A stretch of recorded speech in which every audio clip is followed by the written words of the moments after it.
No further, abomination. Okay, it's cool. Morbius is with us now. With us? You would bring a vampire into the Abbey? Well, he's not a vampire. Not exactly. If he was, he'd be dust. He became this way because of an experiment gone wrong, not a bite from a vamp.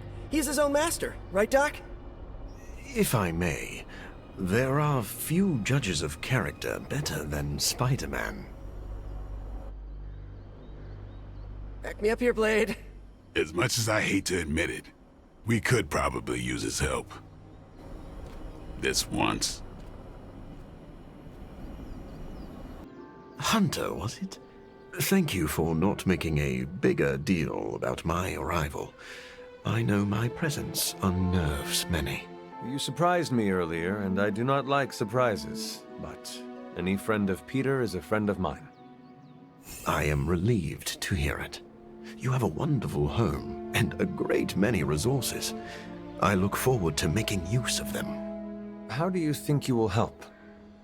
I am the world's foremost authority on vampire physiology. Blade knows a great deal about vampire rituals, habits, and social order, but he doesn't understand their biology. Why should that matter? In a sense, you could say Blade can take a vampire apart, but he can't put one back together. I do not want to put vampires back together. Of course not. Let me put it like this. If you understand the structure of an organism, you'll know its weak points, where to push so it falls apart. This is what I offer you. Then let me officially welcome you to the Midnight Suns. You will not regret this. Now, can you show me where we keep the prisoners? I would like to feast. What? Only kidding. I think you'll be happy to know that I've actually already started researching vampire biology. That sounds like good news. Unfortunately, I also have bad news. I've been tinkering with a prototype gamma serum that suppresses the effects of sunlight on vampiric membranes. The vampires have taken that from me. Then we must take it back. That is why I'm here. And I would love to get back to that research.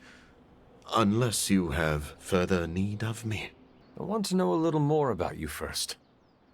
Naturally. I am an open book.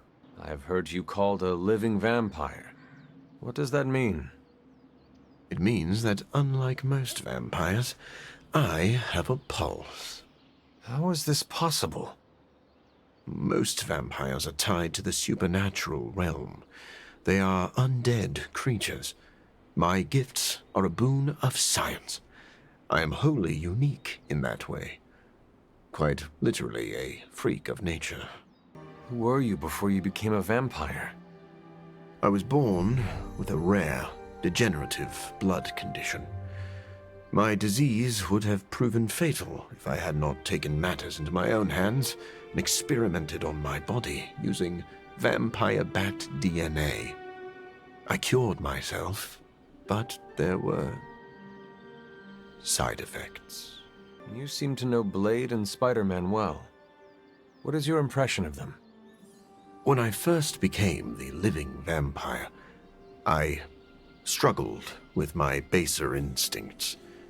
It took me a while to maintain control over my appetite. Spider-Man and Blade were the first two heroes I encountered, and they protected many innocent people from my wrath. You mean they fought you? Yes.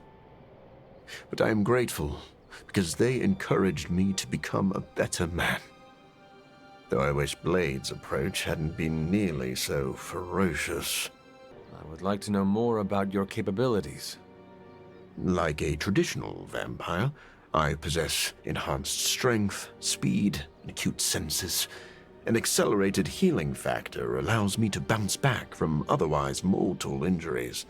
And while I cannot fly in the traditional sense, I have the psionic ability to glide over great distances. Do you share other vampiric weaknesses?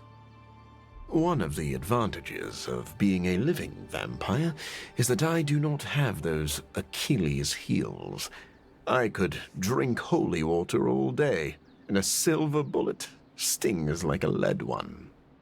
One slight exception is daylight. I do not burn under the sun, but my eyes are sensitive to the light, and my powers are somewhat dampened during the daytime. Do you have to consume blood like any other vampire? Regrettably, not only do I need to consume human blood, I crave it. But you do not need to worry. I keep my cravings in check these days, and only feed on those who prey on others. Never mind. I will let you settle in. Happy to talk anytime.